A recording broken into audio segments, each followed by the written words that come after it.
I have friends in the League that I have known for 50 years, and it is a joy to work with these energetic, enthusiastic women. My name is Joyce Kepke, and I joined in 1965, the year my twins were born. I was recruited by Nancy Kinney, who said to me, "You've got 3 little kids, you need to come and join the League because we have a position on education in Bowling Green and you need to be involved." So she took me to a meeting at Wilma Bayshore's house, and I immediately joined. I was so impressed. And then she recruited me, as we often do, to be on the board as a brand new member, and I was in charge of ordering publications. It wasn't a really big job, but I think she just wanted to pull me in. And I went to my first board meeting. It was on the 2nd floor of the old library, and I walked in, and here were these women, these incredible women. Bertha Yonkin chaired the Charter Commission to draw up the first charter for the city of Bowling Green. There were 13 people on it. 2 of them were League members, and one of them, Dr. Burrell, eventually joined. And so I looked at these women, and I never opened my mouth that whole year. I was so in awe of these people. I originally joined the League when in 1960, when we had moved to Ithaca and my husband was doing his grad work at Cornell. I just really believe what the League does. And I wasn't as active for a long time here in Bowling Green because I had young children and I was working full time. But I just think the League does so many things to promote elections and voting rights that it's an important thing to be a part of. My name is Evelyn Bachman, and I've been a member of the League of Women Voters for 50 years. I joined in 1972 the League, and the reason I did was that the job I had at the time, I was the attorney for the Wood County Welfare Department. It was called that back then, but it's now called Wood County Job and Family Services. So I was the attorney for the Child Services Agency. Well, at that time, the League was studying juvenile justice. And so I thought maybe I better attend a few of those meetings to see what the League was saying about juvenile justice. So that's how I, started coming to the meetings because of my job. My name is Anne Graves, and I joined the League in, what year was that? Let's see, 1968, around that time. I learned at the beginning, solve problems, look to work through the problems and work to get solutions to those problems. So that's why it appealed to me. I like to get things done. Okay. So. My name is Sharon Hanna, and I joined the League in 1971. I think I was persuaded to join the League of Women Voters. I lived next door to Dorothea Barker, who was a longtime member, committed member of League, and she wanted me to join League, and I followed along with her and became committed myself. My name is Betty Laukhuf. I have been in the League since 1962. In 1962, I was teaching 6th graders, and one of the parents happened to be Margaret Tucker, and her wonderful son Todd was in my class. And when we had our little get-together after our meeting, she said, "Betty, would you be interested in joining League of Women Voters?" And I said, "What is that?" And she said, "Well, let me tell you what that is." And so that is how I became a member. And then all through that time, and Margaret was a wonderful mentor to me in League. And that's why I joined. I am Kay Sergent, and I joined the League in 1970. I'm a 52-year member. I went to a card party at one time, and the woman next to me from the League of Women Voters was talking about the EQ committee. And I asked her what that was, and she said the environmental quality and clean air and clean water. And that's what League has been all about for these 100 years. I joined League because of the fantastic women at the time that were just exceptional women. And some of us that joined the same time, we all had children, little children.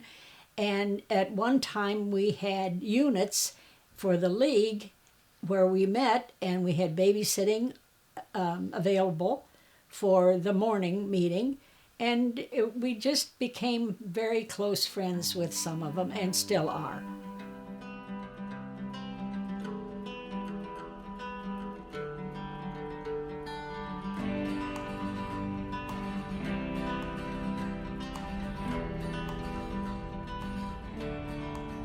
I have been so impressed through the years at how many League members have been so involved in the community. They've been on council, they've been on Board of Utilities, Zoning Commission, Board of Appeals, Zoning Board of Appeals, Board of Education, Human Rights Commission. And these women have just said, I want to do this. And then we've had mayors who've been open to appointing them, and councils then have to approve the appointments. But we're everywhere. The early members that I remember of were Marjorie Nordman, Bernice Smith, and Mona Claflin. Mona Claflin and Ann Beatty were very helpful as far as mentoring. And I remember Mona was so interested in education. And I had a student who was really having difficulty. And Mona initiated it, and she said, Betty, I would be happy to tutor. She, again, extending beyond just what League is. Education was important to her, and she revealed that in her action of what she did. And of course, Ann Beatty, and Ann's daughter was also a League member at one point. And Ann just had this firm substance about her they were both, to me, influential women. But they were certainly hard to follow in their footsteps. Well, I did have some mentors in the Bowling Green chapter. When I first retired, I became much more active in the League, and I joined the Voter Service Committee and the Mental Health Committee. And Judy Knox was chair of the Voter Service Committee for many, many years, and she was also a member of the Mental Health Committee. And Sally Kilmer chaired that committee. Both of these women, sadly, they're now deceased, were very good mentors to me. They helped me play very useful roles on these committees. They first set a wonderful example to me for leadership, and then they continued to mentor me. Rosie Haas, she was a big, real big, good person to have in League. Yeah. Very nice. A lot of those early members, they were just great women. Real models, I think, for any of us. I can't say I remember those early years of voter registration. I do remember being at the Wood County Fair under the grandstand and talking to people about voting, handing out information that I was given to circulate. I remember being in the ballroom of the university. There were other organizations there besides the League, but it was sort of an informational gathering. It filled that ballroom, and some of us were there particularly to talk about voting with students who might have happened by. We did go to the high schools and did get some high school students who would be of voting age to vote for that. And then, of course, that was always an important aspect. So that's what we did with voter registration. My favorite activities for the League have always been voter service. I really enjoy the notion of getting out and encouraging people to register to vote. And then, of course, the frustration then is trying to get them to also get out and vote after they've registered. And I enjoy putting together materials that they can see and make comparisons with candidates. That education piece has been fun to try to figure out how do we reach people and what. And we're facing new challenges with that. We used to have free access to the Sentinel to put all our material in the Sentinel. Now they're charging us. So this past year we had to develop our own guide and pay for it. That was a new territory for us, and that has been a challenge, but we're up to it. We'll continue. I remember registering voters at a table with the lemonade cart and in a van downtown. You know, we just pushed this lemonade cart, went door to door and said, "Are you registered?" That sort of thing. And then downtown, I think we had a little stand there outside the van. The lemonade cart had a life of its own. But I remember very early on when I was with League in 1975, I decided that I was going to train women, Leaguers, who were willing to go to doors and ask for a contribution to League. That followed a big mailing, though, to people who we knew supported the League, not only individuals, but business and corporations as well. And I think there was a tremor in the room when I said, we're going to go to doors and ask people if they will continue to support the League. We had a training session at my house, and then I sent them forth.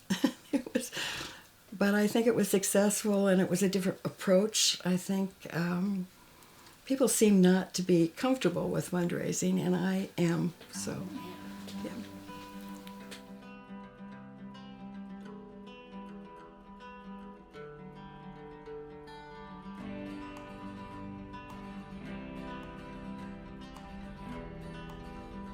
I did attend that gala in 2020. Sadly, it was one of the first and only events we had to celebrate the 100th anniversary because of COVID. But I found it a very exciting evening. I guess I got very excited because it was the whole group of the League has been so important to me in recent years. Anyway, there were several things I thought that made it a very memorable event with a lot of camaraderie. It was the very impressive displays that had been put together of history of the League. It was the gathering of 3 local area League members, and got to meet some people I didn't really know. And the fact that Sheilah Fulton Crowley from our League arranged for a bus to take us to the Valentine, and that just meant for a very fun evening going to and from on a cold February evening. It was amazing. I don't know how many members we had, but it was very entertaining. And I can't remember, but I sat next to a couple people that were, out in the state office.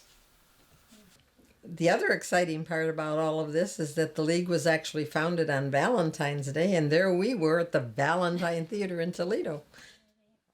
I can't say that anything we've taken up has not been impactful. I just feel that League does not go about things on a superficial level without commitment, knowing that if it's introduced, it's going to be studied, it's going to be broadcast, we use all kinds of means to put our name out into the community, forming partnerships and raising awareness. And so, no, I don't think anything that we do say we are studying or we're going to promote or we're going to pay attention to, either on the local level or the state level. I think even national level for the most part. To me, what the League does that is most visible and reaches the most people, and a lot of people who would not be League members, certainly, but heightening the awareness of accurate information would be the voter's guide, the candidates meeting, And I certainly like the signs, and I live on the corner, so I usually have 5 or 6 signs in my yard because people call and say, Betty, is it okay? Because people can see it going north and south or east and west. And that's one little way that I am still able to, sure, put those signs up there. That's just fine. So I think that, and just the voters or the pamphlets that the league has so that they know who their political people are, all of that is very important. Well, I've stayed a member because I really like a lot of the members. I knew them, many of them before I joined, and so I continued my membership. I'd have to say that some of the league's most impactful activities are all those that have to do with helping to have informed voters at the polls. Voter registration, the candidates forum, the voter guides that are both printed and now electronic. But we also can't discount the advocacy role of the league, whether it's currently for fair districts, honesty in education, or environmental issues. If someone expressed an interest in joining the league, I would say, follow me. Come with me. Because we want anyone who expresses an interest to really become a vital member of the league. I do want to make sure that we continue membership drives, that we encourage others. That I came into league because I was encouraged to consider it. And I think the temper of the times is different than it was when I came in, certainly. And so just paying attention to those that we know through other means, perhaps other organizations, or that we've been introduced to or have been recommended to us, and bringing them along so that we remain strong and with vitality. If I am trying to talk to a person that I think would be a good league member, I would just tell them the issues are so important nowadays, federally and locally, and that they would enjoy it because you meet so many good friends and get to experience some of the issues that we study. I don't think the league has ever veered from that mission of studying something intently, coming to consensus, and then finally spreading the word. So, yeah. This is pretty important. I mean, this is a legacy project. It's a celebration and a legacy. And when you think about the long presence of the league in this community, expressing what we've done and what we expect to do because we are committed to it is really important.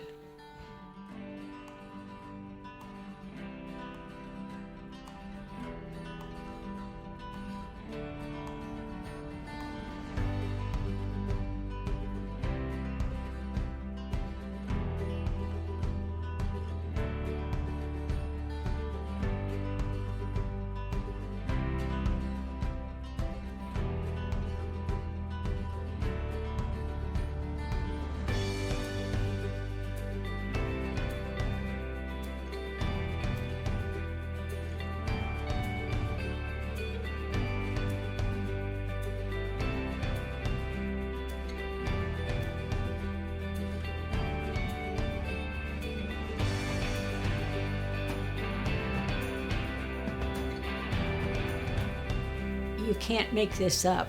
The feeling you get when you work with people like that, all these exceptional people.